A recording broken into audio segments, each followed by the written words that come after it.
बिस्मिल्लाहिर्रहमानिर्रहीम, अस्सलाम वालेकुम। नूरुल आपकी खिदमत में हाजिर है। 8 फरवरी को इलेक्शन नहीं होने, नई तारीख मैं आपको बताऊंगा कि फिर कब होंगे अगर 8 को नहीं होंगे तो। लेकिन जो 8 वाले होने हैं उसके लिए एक मेला लगा हुआ है। सुप्रीम कोर्ट में अलग वो चल रही है, हियरिंग चल रही है, पॉलिटिकल पार्टीज टिकट्स जमा करा रही हैं, बाकी पार्टियों ने करा दिया है। पीटीआई का पहले बल्ला और फिर बल्लेबाज भी फारिग हो गया, आउट हो गया। अच्छा, वो अपनी तरफ से बहुत बड़ी स्ट्रैटेजी खेली थी उन्होंने, बड़ा स्ट्रोक मारा था, उस पर तारीफें हो रही थी, कुछ लोगों के ट्वीट्स आने शुरू हो गए, मैसेजेस के, देखें क्या कमाल किया, अब बल्लेबाज आ गया। तो फिर लेकिन उन्हीं के वकील जो कहते थे ना कि प्रोग्राम जारी रहा, तो प्रोग्राम तो बढ़ गया, तो पहले बल्ला और फिर बल्लेबाज दोनों ही बढ़ गए। तो दूसरी तरफ कुछ लोगों के दिल टूट गए हैं, वो अपने आप को असली भी समझ रहे हैं, बड़े उन्होंने मसले भी बयान कर दिए हैं, लेकिन कदर नहीं की गई। और एक और जानिब पीपल्स पार्टी कुछ कामयाबियां हासिल कर रही है।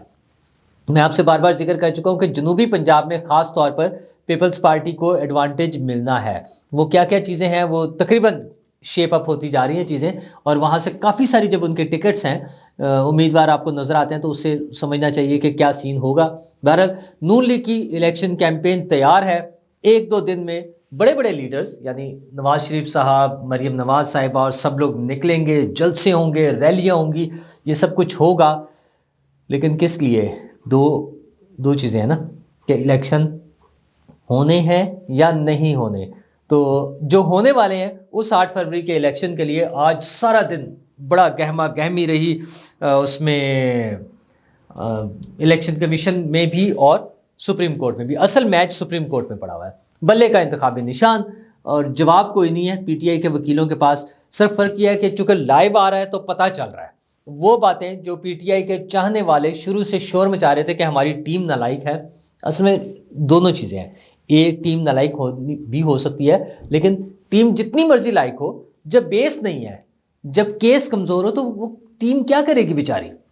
केस कमजोर है कि आइन जो पीटीआई का अपना आइन है, पाकिस्तान के आइन की बात नहीं हो रही, पीटीआई का जो अपना आइन है उसमें जो उन्होंने तरीकाकार लिखा हुआ है इलेक्शन का, वो उसके मुताबिक नहीं कराए। और उसके फिर बातें हैं कि अच्छा वो यूं कर दिया। अकबर एस बाबर जो पिटिशनर है, जिन्होंने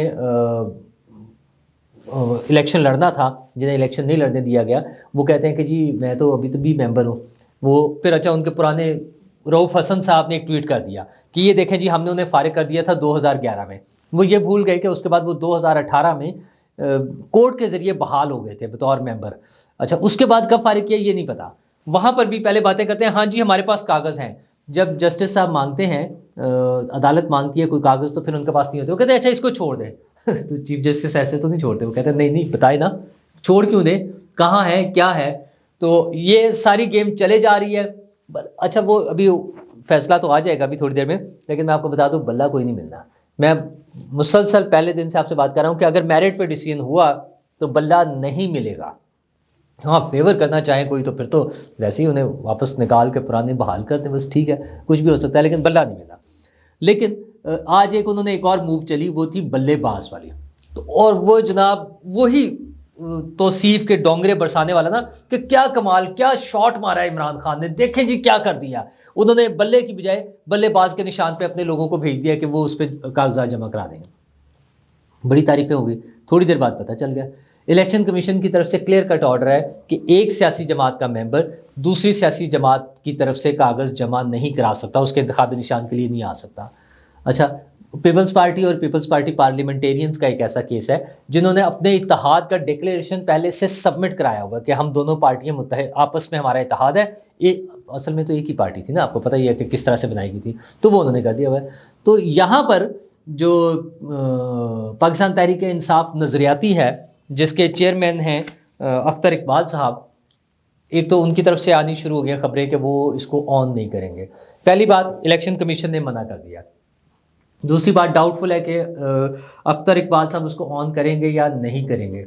लेकिन एक मरतबा सब कुछ आउट हो गया। टाइम थोड़ा था, आज शाम तक था, और उसके बाद पीटीआई के लोगों ने बराह रास्त आज़ाद उम्मीदवार के तौर पे कागजात नामजदगी जमा कराना शुरू कर दिया। मैं पर्सनली जानता हूं लोगों को जिन्होंने आज कागजात नामजदगी इंडिपेंडेंट उम्मीदवार के तौर पे जमा कराया। अच्छा, वो इस रौले में पड़ने की बजाय कि बल्ला होगा या बल्ला नहीं होगा, बल्लेबाज होगा, या कोई और बाज होगा, तो उन चक्रों में पड़ने की बजाय उन्होंने आज़ाद करा दिया कि ये ना हो कि वो टाइम निकल जाए और उनके कागजात ही रह जाए, कुछ भी ना हो। कम से कम अपनी मर्जी का आज़ाद उम्मीदवार का इंतखाबी निशान वो ले ले। तो ये सारी चीज़ें हो रही हैं। बल्ले वाली कहानी यूं फ्लैट हुई है, मतलब इतने बड़े बड़े वकील, इतनी बड़ी पार्टी, और वो ये नहीं समझ सके कि इसका क्या रिजल्ट निकलेगा, इस मूव का क्या नतीजा निकलेगा। फिर इमरान खान के हवाले से भी ये खबर आई कि उन्होंने जेल में सहाफ़ियों से बात करते हुए कहा कि ये टिकट्स तो मैंने इशू नहीं किए। अच्छा, टिकट्स भी जो इशू हैं उस पर अलग एक क्लास चल रही है कि किस किस को दिए हैं। इम्तियाज़ आलम साहब के टिकट पे बहुत ले दे हो रही है। टिकट दिया है उन्हें पीटीआई की ऑफिशियल वेबसाइट पर, और उनका जो ऑफिशियल अकाउंट है पीटीआई का ट्विटर पे, उस पे जो उन्होंने लिस्ट शेयर की हुई है उस पे मैंने खुद देखा है, NA 161 से इम्तियाज़ आलम साहब को वो उन्होंने टिकट दे दिया। अच्छा, अब मसला ये कि जो इम्तियाज़ आलम साहब इमरान खान साहब के बारे में जो ज़ुबान इस्तेमाल करते थे, उस पर इमरान रियाज जैसे लोग जो हैं वो भी ऑब्जेक्शन कर रहे हैं कि यार इस बंदे को क्यों दिया है, टिकट क्यों दिया है। खैर, ये पॉलिटिकल पार्टीज़ के अपने मसाइल होते हैं। पता नहीं किसने कहाँ से सिफारिश की होगी और पता नहीं किसने कहाँ से बैठ कर टिकट दे दिया। अब ये भी तो ना पता कि टिकट दे कौन रहा है, इमरान खान साहब का भी कोई रोल है या नहीं है, या बैरिस्टर गौहर का है। बैरिस्टर गौहर के लिए एक और मसला बना कि उनके घर पे छापा पड़ा, जो उन्होंने बताया। खैर, पुलिस ने उससे इनकार कर दिया, वो सेटल हो गया, दोबारा भी अदालत में आ गए, वहाँ पे उनकी सारी बातें चल रही हैं। लेकिन मसला ये है कि ये जो बल्ले का निशान से बल्लेबाज पर गए थे ना, वो उनसे मिसकैलकुलेशन हो गया, उन्हें कुछ लोगों ने गलत गाइड कर दिया। अच्छा, फिर मीडिया में भी कुछ लोग, मसलन जीएनएन ने फटे चला दिए। जीएनएन ने कहा कि जनाब वो बल्लेबाज के इंतखाबी निशान पर लड़ने की इजाजत मिल गई है, उनकी तरफ से, इलेक्शन कमीशन की तरफ से इजाजत मिल गई। अच्छा जी, पता नहीं कहाँ से इजाजत मिल गई, किसने दे दी इजाजत। खैर, वो उन्होंने अपनी तरफ से इजाजत दे दी, लोग खुशी खुशी लाइनें लग गई। और बात वहीं पहुंचेगी कि एक एक हल्के से 4-4, 5-5 लोग इलेक्शन के उम्मीदवार के तौर पे पीटीआई के खड़े होंगे, और उनमें से कौन असल उम्मीदवार होगा, किसको वोट डालना है, ये किसी को नहीं पता होगा। क्योंकि हर एक का क्लेम ये होगा ना कि मैं ओरिजिनल असली वाला मैं हूँ। तो वो असली निहारी, असली कुल्फ़ी, असली ढोढा, ये सारे हमने देखे हुए हैं। तो उसी तरह से पीटीआई के उम्मीदवार होंगे। अब इसके साथ कैसी इंतखाबी मुहिम चल सकती है ये तो अभी सही नहीं हमें अंदाज़ा है, लेकिन कुछ पार्टियां इंतखाबी मुहिम चला भी रही हैं। उनमें से मेन पाकिस्तान पीपल्स पार्टी है, उन्हें एक कामयाबी मुल्तान में मिली है, जहां पर एक सेनेटर जो हैं राना महमूदुल हसन, नून लीग के सेनेटर थे वो। आपको अच्छा अगेन देखें ना, सितम ज़रीफ़ी वक्त की देखें कि नवाज शरीफ साहब को आउट करने के लिए आज़ाद उम्मीदवार के तौर पे उनके कागजात एक्सेप्ट किए गए थे सेनेट के इलेक्शन के लिए। तो ये उनमें से एक है, और नून लीग के टिकट पर थे वो, लेकिन आज़ाद स्टेटस उनका उसमें था, सेनेट में था, वो शायद अभी भी बरकरार है। अब उन्होंने पीपल्स पार्टी ज्वाइन कर लिया है। जनूबी पंजाब में ढेर सारे टिकट्स पीपल्स पार्टी ने दिए हैं, इस उम्मीद के साथ कि उनको एक अच्छा रिजल्ट मिलेगा, वो अच्छा मुकाबला करेंगे। क्या वाकई ये मुकाबला हो सकेगा? लाहौर की हद तक वो एक अच्छी कैंपेन कर रहे हैं। हाँ, उनके मुकाबले में अब अता तारड़ आए हैं नून लीग की तरफ से, तो उन्होंने भी अपनी एक्टिव कैंपेन शुरू कर दी है लाहौर में बिलावल भुट्टो जरदारी के खिलाफ। हल्के में दोनों उम्मीदवार आमने सामने हैं। बाकी हल्कों में भी उम्मीदवार तो अपने तौर पे चले गए हैं क्योंकि टिकट अनाउंस हो गए हैं नून लीग के भी, लेकिन पार्टी क़यादत की तरफ से कोई मूवमेंट अभी तक नहीं है। नवाज शरीफ साहब लाहौर से इस्लामाबाद गए हैं, लेकिन चलें उनकी मूवमेंट तो शुरू हुई है, लेकिन जो पब्लिक मूवमेंट है उनकी, जलसों में शिरकत करना, रैलियों से खिताब करना, कॉर्नर मीटिंग्स, नवाज शरीफ साहब तो खैर कॉर्नर मीटिंग्स नहीं करेंगे, लेकिन ये बड़े जलसे और जुलूस जो है उनसे मरीम नवाज साहिबा और नवाज शरीफ साहब खिताब करेंगे। उसके लिए उनकी प्लानिंग जारी है। पहले 15 तारीख का प्लान था, वो शायद 1-2 दिन के लिए लेट हो, लेकिन वो अब एक्टिवली तैयार हो गया है कि हमने कैंपेन करने के लिए आना है। लेकिन क्या वाकई ये सारा कुछ करते हुए हम इलेक्शन ही की तरफ बढ़ रहे हैं? क्योंकि दूसरी तरफ से वो खबरें भी अपनी जगह उसी तवातर के साथ आ रही हैं कि इलेक्शन नहीं होना। अच्छा, और अब वो जो मेरे पास खबर है उसके मुताबिक सितंबर का एंड या अक्टूबर के स्टार्ट की कोई डेट प्लान होगी, अनाउंस होगी। अच्छा, वो कब तक होगी ये बहुत मुश्किल नज़र आता है। मैं बड़ा क्लियरली, मुझे जितना समझ आ रही है एक तालिब इल्म की हैसियत से, सियासत के, और ये जो हमें हमारे सामने जो सारी चीज़ें हो रही हैं उसके, इलेक्शन रोकना इंतहाई मुश्किल काम है।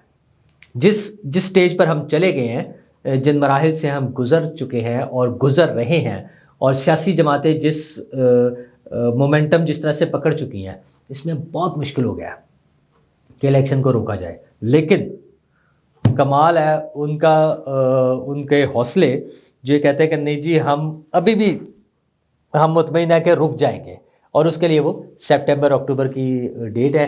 अच्छा, और ये वो लोग हैं जो अपने आप को बड़ा असर रसूख वाला समझते हैं। वो समझते हैं कि हमारे बड़े ताल्लुकात हैं, हमारे पास बड़ी इतलात है, और उसकी बेस पर हम समझ रहे हैं, उसी की बेस पर हमने इलेक्शन कैंपेन चलानी है। अच्छा, इसमें वो लोग भी हैं जो इस इलेक्शन की दौड़ में शामिल हैं, जहाँ से मुझे खबर मिल रही है ना, वो इस दौड़ में भी शामिल है। वो अपेरेंटली वैसे ही शामिल है, लेकिन उन्हें ये यकीन दिलाया जा रहा है कि कोई चक्कर नहीं है, अभी आराम से खेलें, इलेक्शन जो है वो लेट हो जाएंगे। और अगर सितंबर अक्टूबर हो गए, मतलब अगर 8 फरवरी से आगे चले गए, तो फिर जो मेन सियासी जमातें हैं, बड़ी दोनों political parties other than PTI का तो अब एक इश्यूज और है ना, आप समझे, उन दोनों पार्टीज का ख्याल यह है कि अगर 8 फरवरी से आगे चले गए तो फिर ये बहुत आगे चले जाएंगे, फिर ये सितंबर अक्टूबर में, फिर शायद ये 2024 में और 25 में भी मुमकिन ना हो, फिर ये बहुत आगे चले जाएंगे। इसलिए अब नून लीग और पीपल्स पार्टी इलेक्शन के इल्तवा से खौफजदा है। उन्हें डर लग रहा है कि अब नहीं डिले होने चाहिए, क्योंकि वो नाउ और नेवर, अभी नहीं तो कभी नहीं, वो बात उस तरफ जा रही है। लेकिन क्या ये डिले हो सकेगा? अच्छा, इसमें और छोटी छोटी पार्टी भी ना, वैसे शेख रशीद साहब भी अपनी तरफ से तो एक पूरी पार्टी है ना, उन बेचारों का बड़ा दिल दुखा हुआ है। उन्होंने अपना वीडियो पैगाम दिया है और वो कह रहे हैं कि जनाब मैं तो बस बहुत मायूस हूँ, क्योंकि मैंने जिस पार्टी को बचाने के लिए, मतलब मेरे पर बड़ा प्रेशर था कि मैं एक शख्स और उसकी बेगम के खिलाफ बयान दूँ, 164 का भी बयान दे दूँ। कहते मैंने बड़ा कुछ बर्दाश्त किया, मैंने चिल्ले काटे 40-40 दिन के, मैं जेल में गया, मैं गारों में रहा, पता नहीं कौन सी गारों में जाकर। एक बार उनका कहना ये सब कुछ मैंने कर लिया क्योंकि मैं असली और नस्ली था, लेकिन मैं 17 बार वजीर भी रहा, लेकिन उन्होंने कोई ख्याल ही नहीं किया, मुझे टिकट ही नहीं दिया। तो शेख रशीद साहब का दिल टूटा हुआ है। वो पूरी कौम से वो दरख्वास्त कर रहे हैं कि कलम दवात के निशान पे, उनका जो इंतखाबी निशान है उस पर स्टैंप लगा दें। शेख साहब, पूरी कौम जो है आपके वो हल्के से, पिंडी वाले हल्के से बाहर भी है, थोड़ी सी कौम आपके हल्के में, बाकी कौम जो है आपके हल्के से बाहर है, इसलिए कलम दवात पे सब लोग नहीं कर सकते। हाँ, आप अपनी इलेक्शन कैंपेन चलाएं जिस तरह से बाकी पॉलिटिकल पार्टीज चला रही हैं। अगर इलेक्शन हुए तो 8 फरवरी की शाम को हम रिजल्ट सुनने के लिए बैठे होंगे कि क्या बनता है। क्या शेख साहब को 17 मरतबा वज़ीर आज़म बनने वाले शेख साहब, उनके बकौल, वैसे मुझे नहीं लगता 17 बार वज़ीर आज़म बने, लेकिन चलें उनके बकौल, क्या वो दोबारा जीत सकेंगे? और क्या एक ऐसा इलेक्शन होगा जिसको पॉलिटिकल पार्टीज एक्सेप्ट करेंगी? और लग तो ये रहा कि बड़ा ही मैसअप होनी है चीज़ें, बड़ा मैसअप होनी है। अव्वल तो मुश्किल है 8 फरवरी, और अगर हुए तो इस तरह से मैसअप होंगे कि सब भी हैरान भी होंगे, परेशान भी होंगे। बट मुझे मेरी दुआ ये है कि इलेक्शन हो जाएं, अच्छे हो जाएं, और एक स्टेबल हुकूमत बन जाए। मामला आगे चलने चाहिए यार, ये झगड़े चलते रहेंगे। सियासत में मेजॉरिटी ये है कि इलेक्शन और सियासी अमल का तसलसल जारी रहे। इसी उम्मीद के साथ बस अगले व्लॉग तक मज़ीद डिटेल्स के साथ फिर हाजिर होते हैं। शुक्रिया।